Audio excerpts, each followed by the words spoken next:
Paris, the city of light, a place of beauty, art, and romance. But beneath its charm and facade lies a darker history, one of fear, violence, and death. Between 1984 and 1987, a killer stalked the elderly women of Montmartre, leaving a trail of brutal murders that shocked France. His name, Thierry Pauline, a man whose charm masked a terrifying brutality. This is a story of one of France's most notorious serial killers and the devastating crimes that still haunt the streets of Paris. Thierry Pauline was born on November 28, 1963, in Martinique, a French Caribbean island. His early life was filled with instability. His parents separated when he was young, and he was mostly raised by his grandmother. As a teenager, he moved to mainland France, where he struggled to find his place. But Thierry Pauline was a man of contradictions. He was charismatic, flamboyant, and loved the nightlife. He spent his nights partying in Paris's underground clubs, surrounded by artists, performers, and drag queens. He even became a drag queen himself, while as well working as a waiter during the day. His energy made him magnetic, but beneath the surface, something much darker was brewing. By 1984, at just 21 years old, Pauline was already living a life of crime. Small thefts turned into robberies, and then something far more sinister. That year, a 79-year-old woman named Rachel Cohen was found dead in her apartment. She had been strangled. Authorities assumed it was a burglary gone wrong. What they didn't know was that Rachel Cohen's murder was just the beginning of a gruesome set of criminal activity. Over the next year, more elderly women, always alone, began turning up dead. Some were strangled, others suffocated. Many were beaten so brutally that their faces were unrecognizable. Their autopsies all established the causes of death as murders. Thierry Pauline didn't act alone at first. His boyfriend and alleged accomplice, Jean-Thierry Mathurin, was involved in some of the early attacks. The two shared a desperate need for money, fueled by drugs, nightlife, and a desire to live lavishly. But while Mathurin eventually faded from the crimes, Pauline's crimes escalated. He didn't just kill, he tortured.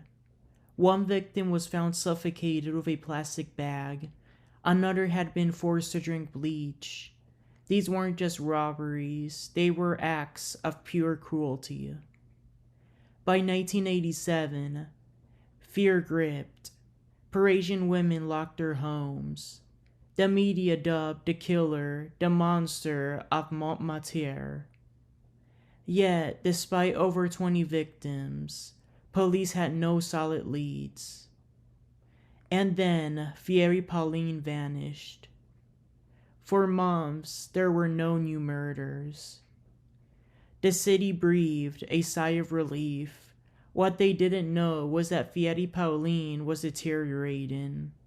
He had contracted HIV, and by the time police finally caught up to him in December 1987, he was already showing signs of illness.